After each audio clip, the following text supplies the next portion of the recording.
Welcome back, everybody, for another deep dive. This time, we're going to a place that I think a lot of people have heard of, but maybe not everybody has had the pleasure of actually visiting. We're going to Nantucket Island. Beautiful place. Oh, yeah, a place known for beautiful beaches and also some notoriously expensive real estate. But you know what happens when paradise is kind of on the edge? Literally. Right. That's what we're going to explore today with, well, this fascinating real estate story. Yeah, that's right. We're going to be looking into a Nantucket beach house that sold for a really shockingly low price. And, well, the thing that's behind this kind of unexpected bargain is coastal erosion. Before we get into the real details of it, I want to make sure you guys know about this meteorologist, Rob Jones. Oh, yeah. He really understands these weather phenomena. I mean, Yeah. that's what we're talking about today. And he's got great content on Instagram, TikTok, and YouTube. On Instagram, you can find him at Meteorologist. Okay. And TikTok, it's at TV Meteorologist. And then YouTube, Hurricane Rob Jones. Great handles. And while you're there, you can also check out his Meteorology Matters podcast playlist. So Awesome. a lot of great content from Rob. So, okay, now back to Nantucket. We're going to be focusing on this property at 28 Sheep Pond Road. It's a 1,700 square foot home assessed at nearly $2 million. Wow. Sounds like a dream, right? It does. Here's the twist. This house sold in July 2024 for a mere $200,000. Yeah, you heard that right. $200,000 for a house that was assessed at $2 million. And to understand how that happened, we have to think about coastal erosion.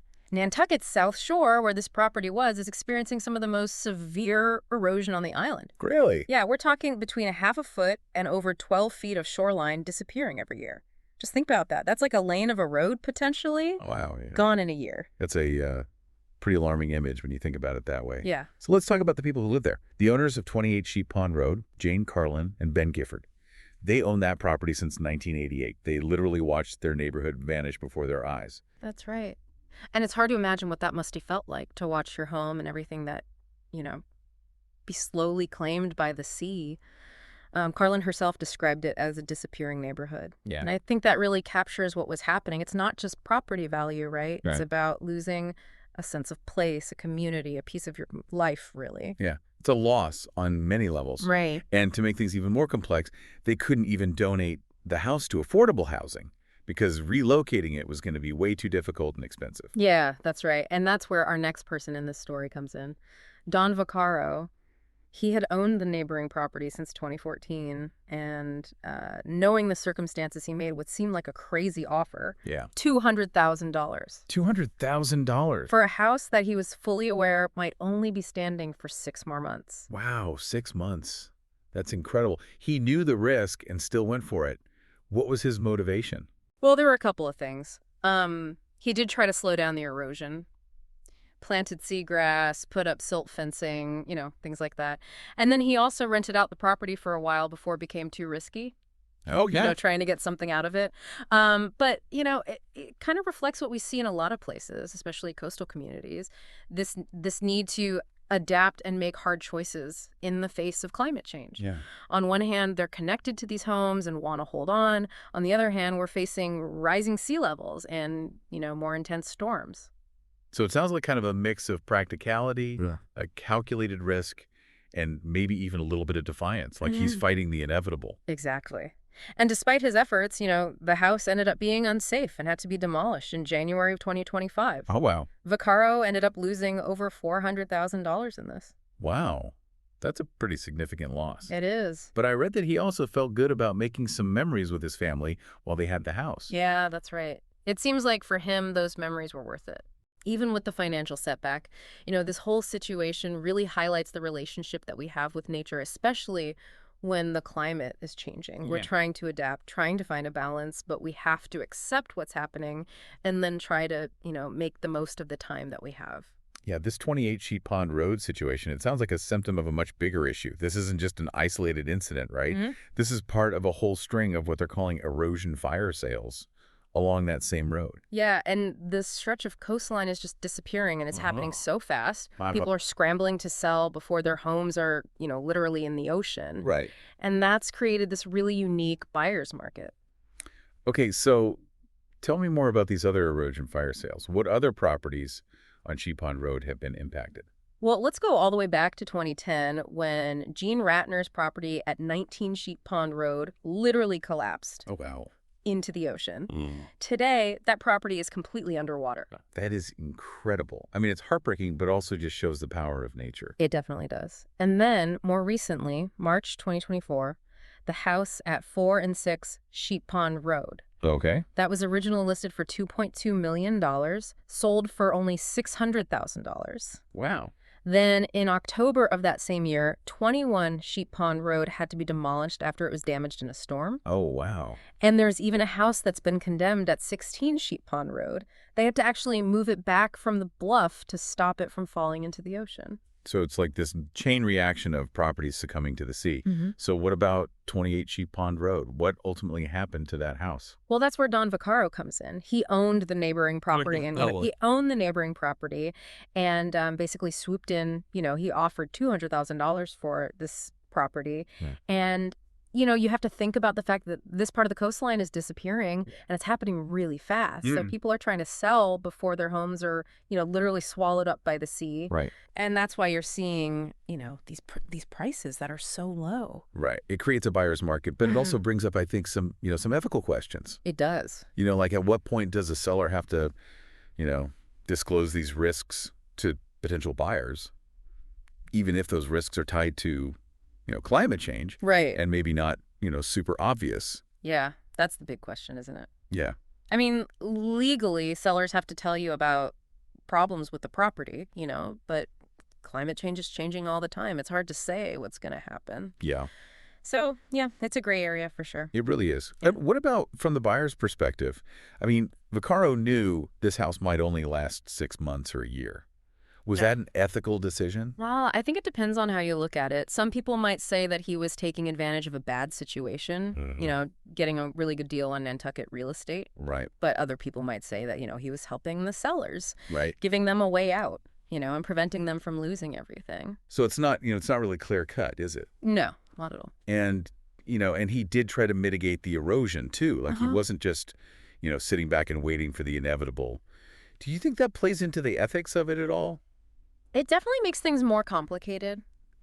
I think what he did was a mix of things. He wanted to get something out of it. He was willing to take a risk, and maybe there was a part of him that just, wanted to fight back against what was happening. It really makes you think about, us and nature. Yeah. We have these forces of nature that are just reshaping everything. Yeah. But we still try to, exert our control, don't we? Yeah, it's that classic thing, like humans versus nature. It plays out, on a small scale with things like this. It's like we think we can fix any problem, Right. even something as big as climate change. And maybe sometimes it's not just about control. Maybe it's about making the most of the time we have. I mean, Vaccaro knew the house was going to be gone, but he still, made memories with his family there. That's a good point. You have to accept reality, but you can still, find joy and make it meaningful. It really makes you wonder, what would you do if you were in that situation? Yeah. If you were the seller and you were, facing losing your home, would you sell it? Would you try to donate it, or would you fight? And then on the other hand, if you were the buyer, would you buy something that, is on borrowed time? Those are tough questions. Yeah, they are. And there's no easy answers. It comes down to what's important to you, how much risk you're willing to take, and a lot of, thinking about yourself and what you believe. This story, this really brings home the impact of climate change, doesn't it? I mean, this isn't just some, far-off concept. Right. This is affecting real people in really big ways. It is. And it makes us think about, things like property rights and what we owe to each other. Yeah. And our connection to nature. Yeah. Especially when the climate is changing. It's a lot to take. This story is so interesting. There have been so many twists and turns. It is. And it's really given me a lot to think about. And the story's not over yet. There's one more thing about this whole Nantucket situation that we need to talk about.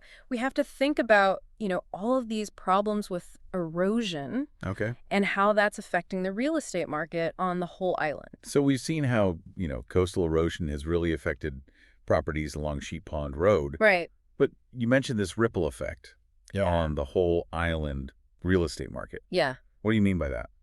Well, as more and more properties on the coast become vulnerable to erosion, Yeah. it makes things really uncertain for buyers and sellers. Yeah. Potential buyers are going to think twice about, investing in something that might not even be there Right. in a few years. And then people who already own homes, Right. they might have to sell for way less than what they thought their home was worth. Right. So it's tough for everybody. Yeah. So has this had any noticeable impact, on the overall real estate market there on Nantucket? Oh, yeah. It's definitely changing things. Nantucket's median home price is still pretty high, but, buyers are changing their behavior. They're being more careful, and they're really aware of the risks with coastal properties. Right. So now they're looking for things further inland, higher ground, Okay. away from the erosion.